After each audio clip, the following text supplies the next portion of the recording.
Olá, gente, tudo bem? Olha eu aqui de novo, né? Tô sempre por aqui, tá bom? Inclusive para a gente poder participar das nossas aulas, ok? Eu sou o professor JJ, a gente está aqui para mais uma aula de Geografia do quinto ano. Você que está aí, já sabe daquela dica que a gente sabe, sempre fala. E eu falo para os pais que estão aí me assistindo também, entendeu? Reserva um cantinho da sua casa, na sala, para ninguém lhe incomodar, tudo bem? Se a tua TV está na sala, fica lá tranquilo, diz para ninguém lhe incomodar enquanto você assiste a aula aí de Geografia do professor JJ, tudo bem? Um abraço pessoal da zona rural, que não perde uma aula nossa, ok? Aquela região ali todinha, que fica muito distante, às vezes tem problema de conexão de internet, então a única alternativa é a aula pela TV. E os alunos aqui da zona urbana ligadinhos aqui também, tudo bem? Perdeu alguma aula, pede o link lá ao seu professor, para que você possa baixar lá no seu celular, ou no seu computador e você assiste a hora que você quiser. Não pode deixar de assistir as aulas. Lembrando que as aulas são sequenciadas, elas seguem um programa, então se você perder alguma aula, dificilmente você vai entender a próxima. Então não pode deixar de assistir as aulas, tudo bem? Vamos que o cardápio que a gente tem para hoje, vamos lá? Nosso tema de hoje, dinâmica populacional, distribuição de diferentes grupos sociais e desigualdades territoriais. Gente, olha para cá, para essa imagem. Aqui a gente está vendo uma favela. A gente vai já falar sobre isso também, ok? Nossa habilidade, reconhecer que a organização espacial das cidades brasileiras resulta de desigualdades sociais historicamente construídas. Olha, quando a gente fala organização espacial, eu já até comentei isso aqui em algumas aulas, é o local que você ocupa, tá? O local que você ocupa. Então, por exemplo, a sua família, o local onde está a sua casa, é um local, uma organização espacial, ok? Está dentro de um espaço, não tem nada a ver com espacial não, viu? Espacial não, é espaço geográfico que a gente fala, tá? Por exemplo, aqui agora eu estou ocupando um espaço geográfico, ok? Estou num ambiente seguro contra a Covid, só tem eu aqui, tá bom? Nesse ambiente, mas eu estou num espaço geográfico. Então, a sua família, a sua casa, a sua família está dentro de um espaço que é a sua casa, ok? Vamos lá para a hora da nossa leitura? Ó, você vai acompanhar comigo, você acompanha comigo direitinho aí, com calma, tranquilidade, lendo junto comigo, não vá avançar, tá bom? Para que a gente possa entender. Então vamos lá. Apartheid social. Muro divide duas realidades na Zona Leste de Teresina. Então a gente já percebeu que isso aqui trata-se da nossa história da nossa capital, tá? De um lado, um conjunto habitacional construído pelo programa Minha Casa Minha Vida, para famílias de baixa renda. Do outro, um residencial com imóveis avaliados em torno de R$150 mil. Apesar de ocuparem o mesmo espaço geográfico, as duas realidades são distintas. Olha só. Com 224 casas, o residencial Jardins do Leste é habitado predominantemente por famílias de classe média. De acordo com o presidente da Associação de Moradores, Paulo Almorjales, os proprietários se organizam para resolver os problemas que vão surgindo, sem esperar pelo poder público. Enquanto isso, no conjunto habitacional Árvores Verdes, a falta de água, de segurança e a precarização do transporte público são problemas recorrentes. Segundo a doméstica Maria José, moradora do conjunto Árvores Verdes, há 6 anos, assaltos e furtos são comuns no local. Para garantir a segurança dos imóveis, boa parte das residências possui grades instaladas nas portas e janelas. Já os moradores do residencial Jardins do Leste foram além. Após uma série de arrombamentos em imóveis, eles decidiram construir um muro que chega a interromper algumas ruas. A ideia surgiu como solução para separar o residencial e o conjunto, uma vez que os moradores dos Jardins do Leste acreditavam que os invasores estariam vindo de Árvores Verdes. Gente, resumindo, você tem um conjunto habitacional para famílias que, de certa forma, têm maior poder aquisitivo, dinheiro. Ao lado, você tem o conjunto Árvores Verdes, o conjunto habitacional construído com recursos do Minha Casa Minha Vida, para famílias relativamente pobres. que aconteceu? Os moradores lá desse residencial, que a gente vê aqui, já na Jardins do Leste, o que eles começaram a perceber? Eles começaram a ver, devido à questão de muitos arrombamentos, e aí começou a colocar na cabeça deles, surgir na cabeça deles, que provavelmente esses arrombamentos eram feitos pelo pessoal que morava no Árvores Verdes. E o que eles resolveram? Fazer um muro separando. Isso aconteceu em muitas cidades, São Paulo, Rio de Janeiro, tem muito isso. Coloca um muro separando, como se tivesse separando a pobreza da riqueza. Tá? Então fizeram isso. Imagina o absurdo. Bom, como trata-se de um tema que está falando muito sobre desigualdades, que a gente percebe muito em nossas cidades, sobretudo nas questões das residências, das moradias, né? Um dia desse a gente estava conversando, um colega meu, e a gente percebendo como Teresina ainda tem muita casa de taipa, muita casa de palha. Casa de taipa, vocês sabem, aquela casa feita de chão batido, pau a pique, a gente chama.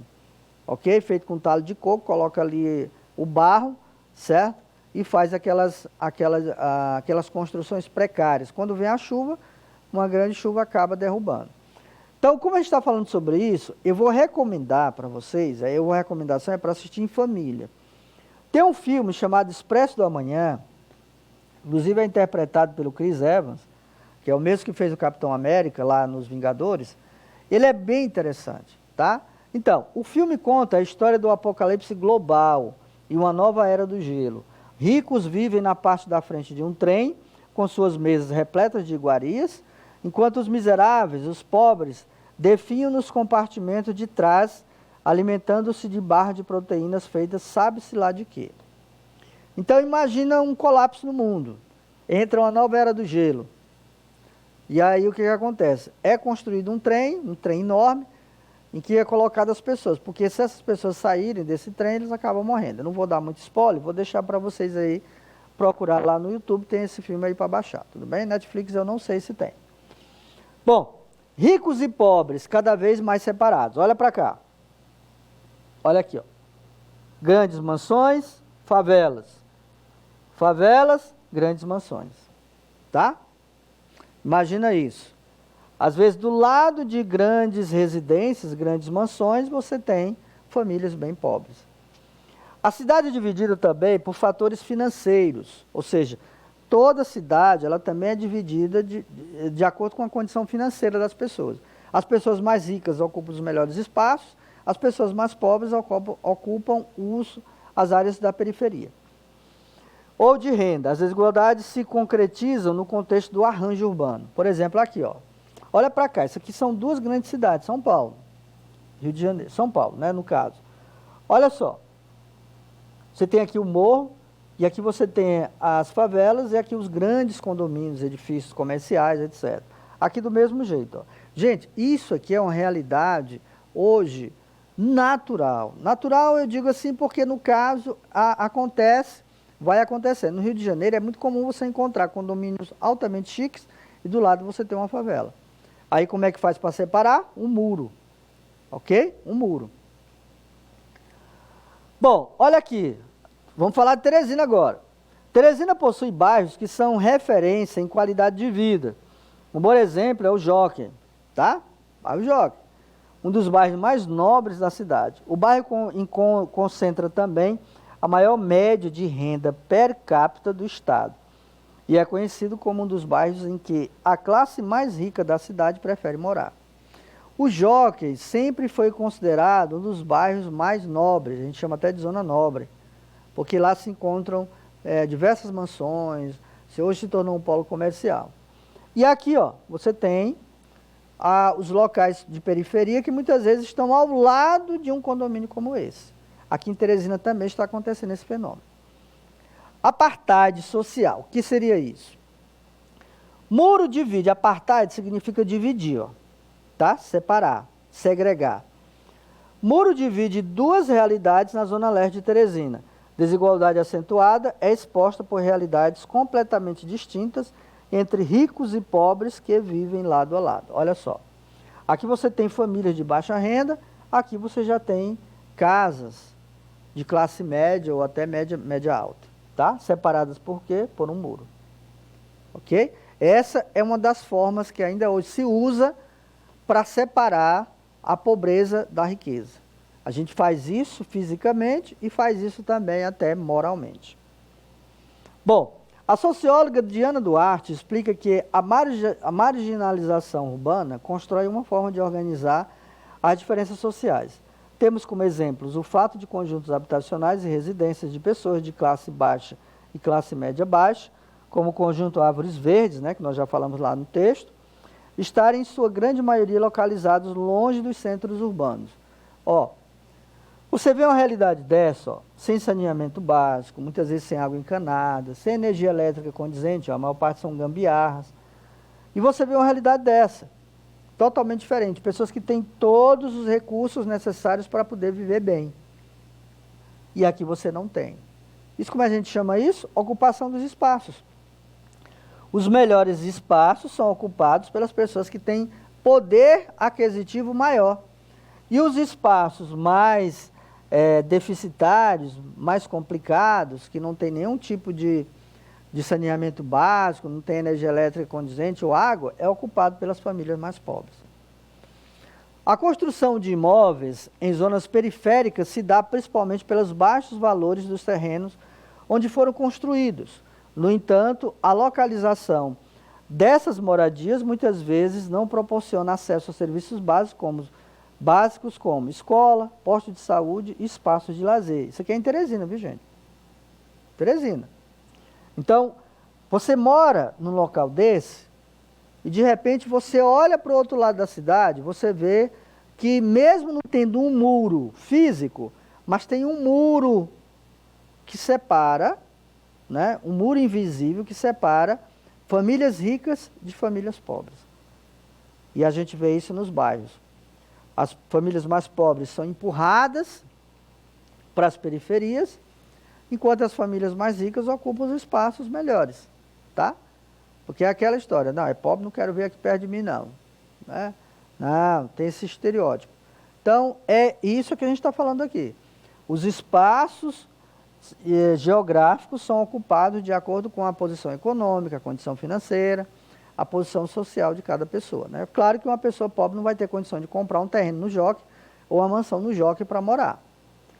Bom, outra, tá? Olha para cá. Você consegue perceber algo na imagem que parece no mínimo estranho? Olha aqui, ó, condomínio de alto luxo, com quadra esportiva e aqui o muro, ó, dividindo.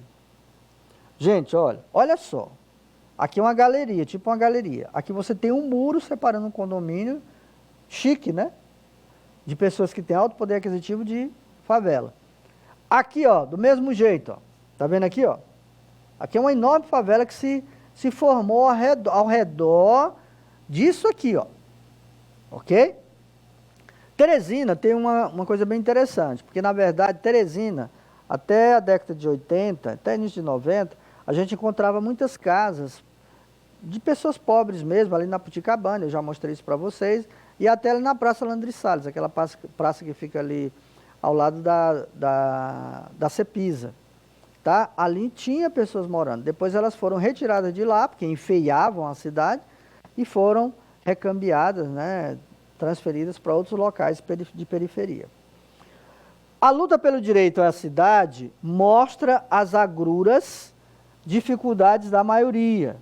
É contraponto a essa condição de permanência da desigualdade e do ideário do dominante. Ou seja, quando você percebe uma cidade como essa, grande, enorme, como São Paulo, e você desculpa, e você percebe que existem favelas bem ao lado de grandes prédios, edifícios, de grandes mansões, dá para a gente perceber que a maioria da população mais pobre tenta ocupar seus espaços, tá? E elas ocupam na medida de suas necessidades. Gente, imagina, é só você pensar o seguinte: como é que eu posso colocar 100 pessoas no espaço que só cabe 50? Vai ficar exprimido, não vai? É isso aqui, ó, tá? A cidade de São Paulo, hoje ela tem um espaço que agrega mais de 11 milhões de pessoas. Mas se a gente fosse pensar, caberia 7. Então você tem um saldo de 4 milhões de pessoas que estão morando uma em cima das outras, na chamada laje, né, das favelas. A desigualdade socioespacial é a expressão do processo de urbanização capitalista, um produto da reprodução ampliada que se perpetua como condição de permanência da desigualdade social. Quando a gente fala sobre desigualdade social e a gente fala sobre a desigualdade socioespacial, a gente está falando sobre isso. Famílias que são obrigadas a ocupar espaços precários, e eu já falei, espaços precários que não tem saneamento básico, não tem água, não tem energia, não tem escola, não tem educação, não tem posto de saúde, são obrigados porque não tem condição financeira de comprar um terreno numa zona nobre, por exemplo. Então elas são empurradas para lá, por uma questão de necessidade. Por quê? Porque essas zonas de periferia, geralmente os terrenos são mais baratos. Ou, como acontece aqui em Teresina e em outros locais, eles acabam invadindo, né? Aqui em Teresina, por exemplo, nós temos diversas regiões de invasão. Nós temos Pedro Balse, nós temos o residencial Pedro Balse, nós temos a Taboca do Pau Ferrado, que ali também é uma grande região de invasão. Por quê? Porque as pessoas sentem a necessidade de ter suas moradias. O Alto da Ressurreição também é uma região que teve região de invasão, que se tornou um dos maiores bairros e aglomerados aqui de Teresina. Então, a gente percebe isso, que a necessidade das pessoas se deslocarem para outros locais em busca de sua sobrevivência espacial. Quando eu falo sobrevivência espacial, é um local para morar, ok? Bom, os problemas advindos da urbanização, como a segregação espacial, são tidos como causas e como desvios de um modelo de urbanização cujo pressuposto é uma cidade ideal. Ou seja, nós temos aqui, ó, duas cidades, uma ideal para poucos, e uma, digamos assim, uma segregação, ó, tá? Famílias pobres são separadas das pessoas mais ricas, das regiões mais ricas. Então você tem segregar significa separar, tá? Dividir. Então é aqui, você é pobre, fica aqui, nesse espaço. Eu sou rico, fico aqui nesse melhor espaço que tem. Isso é o que a gente chama de segregar. É visível até para os olhares esse modo de segregação, olhares desatentos. A oposição entre áreas ricas e áreas pobres. Eu acabei de falar, tá? Você tem áreas pobres e você tem áreas ricas, separadas, segregadas por um muro, ok? Agora, isso como ele fala ali, é uma oposição. Isso aqui é o oposto disso. É como riqueza e pobreza, tá? A pobreza é o oposto da riqueza, a riqueza é o oposto da pobreza. Então, nós estamos falando, no caso aqui de regiões espaciais, ocupações, nós estamos falando ocupação de ricos, ocupação de pobres, ok? Nas cidades, as pessoas diferentes vivem em locais diferentes. Se chama segregação urbana. A segregação pode ocorrer por diversos motivos, como a etnia, os estilos de vida, mas o fato mais importante é o econômico. Ou seja, quem tem grana, dinheiro, pode comprar um terreno melhor, no local melhor e construir uma casa melhor. Quem não tem, tem que se submeter ao quê? Às precárias condições dos locais, ou seja, as favelas hoje são construídas uma em cima da outra. A famosa laje, porque não tem espaço. Então você constrói, faz uma laje, faz um outro pavimento, para você poder, pelo menos, se sentir um pouco mais acolhido dentro do seu espaço próprio. Isso acontece nas favelas e está acontecendo aqui em Teresina. Os que têm mais dinheiro podem escolher onde morar. Para os mais pobres, a escolha não é tão ampla. Olha, isso acontece muito, por exemplo, quando um terreno de um grande empresário, por exemplo, é invadido. Aí o que acontece? Pode acontecer duas coisas. Eles podem ser despejados, como geralmente é o que acontece, ou eles podem, no caso, aquele terreno que tem ali, a prefeitura desapropriar aquele terreno para que esse terreno se torne moradias daquelas pessoas que já estão ali. Mas isso, gente, quase nem sempre acontece. Isso só acontece quando essas pessoas ocupam um terreno público. E muitas vezes, ocupando um terreno público, ainda são despejadas à força, no açoite, certo? Até mesmo pelas autoridades. Então, isso aqui que a gente está vendo, isso é comum hoje no Brasil. Hoje, nós temos milhares de pessoas, de famílias que não têm um teto para morar. Tem programas habitacionais, já melhorou muito.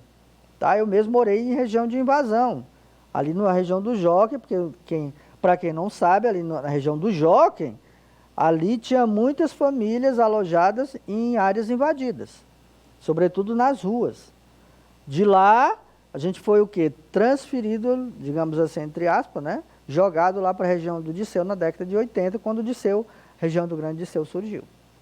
Então, e quando a gente foi morar no Disseu, não tinha escola, porque só tinha o Disseu 1, não tinha escola, não tinha saneamento básico, não tinha água encanada, não tinha transporte público, a gente tinha que vir lá pela ladeira do Uruguai, tá?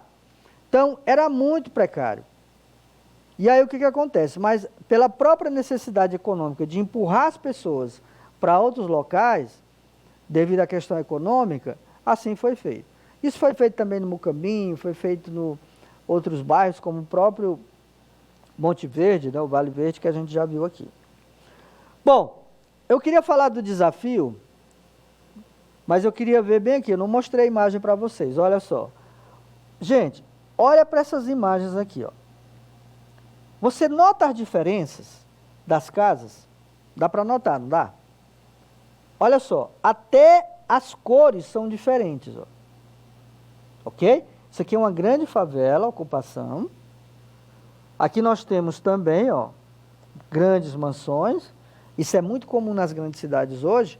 Você tem as chamadas áreas nobres, que vale muito dinheiro, ok? E você ter as áreas mais pobres, ok?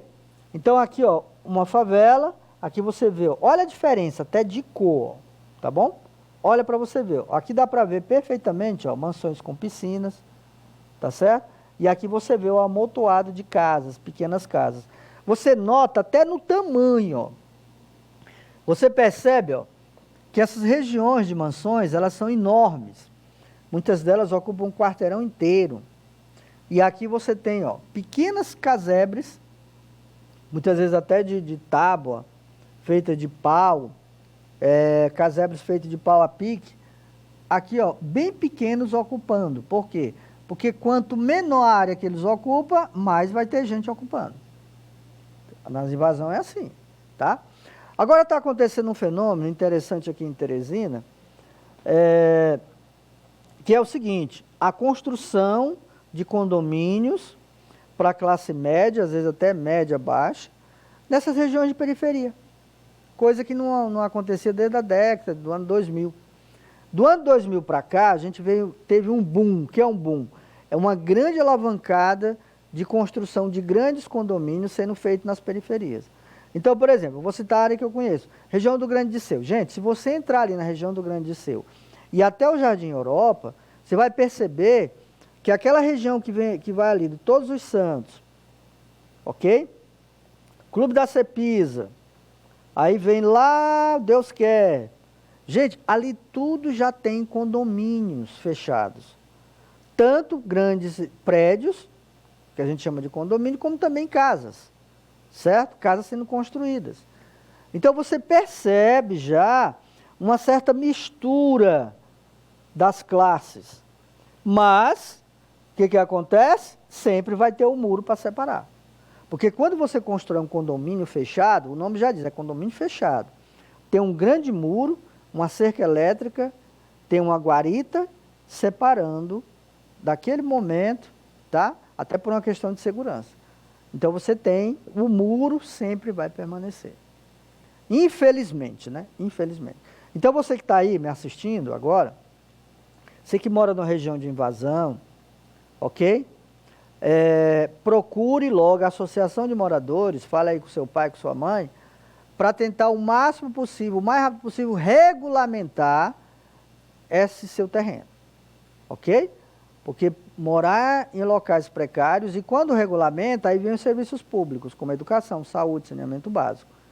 Se você mora numa região de invasão, enquanto aquele local não for legalizado, dificilmente você vai ter condições de acesso à estrutura básica do poder público, como educação, saúde, saneamento básico, água encanada.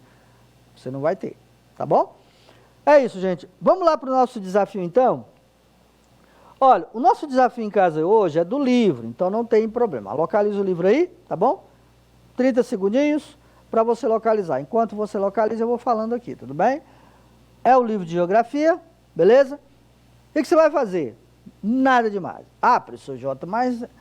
Não, gente, não tem complicação. A complicação é pegar o livro, abrir o livro, não dobra a página do livro. Marca com lápis de cor, com marcador, mas não dobra a página do livro, tá bom? Não, você vai estragar o livro. O que você vai fazer? Localizou a página 60? Beleza. Localizou? Certo, então vamos lá.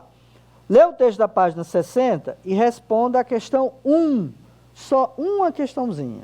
O desafio hoje só é uma questãozinha, tá bom? Que está no final da página. Então você vai ler o texto da página 60. Lá no finalzinho da página do livro tem a questão 1. Então você vai responder só a questão 1. O que você vai fazer? Copia no seu caderno a resposta. Depois você pode trocar a figurinha lá com seus colegas. Trocar a figurinha você já sabe o que é, né? Trocar as mensagens. O que você fez, você manda para ele, ou para ela, o que ela fez, ela manda para você, e vocês trocam figurinhas. Olha, o professor Jota pediu, viu, Camila? O professor Jota pediu para mim compartilhar com você a minha resposta lá da página 60 do livro, a questão 1. Manda a tua aí para me ver também, tá? Então você vai compartilhando, isso é muito bom. Compartilha tanto no privado, mas se você quiser pode também compartilhar com o seu professor para ele dar o aval, beleza? Gente, terminamos, infelizmente, tá? Que é bom, termina. Aquele abraço de sempre, só lembrando, na próxima aula a gente tem novamente aula de geografia. Estudem, alunos do 5º ano, estudem. Esse ano tem prova SAEB, tá? Prova SAEB, que mede o nosso índice de desenvolvimento lá da educação. Teresina tem que continuar como a primeira capital com melhor educação do Brasil, tudo bem? Isso graças a vocês, sobretudo. Beleza? A gente se vê na próxima aula então, gente. Tchau, tchau.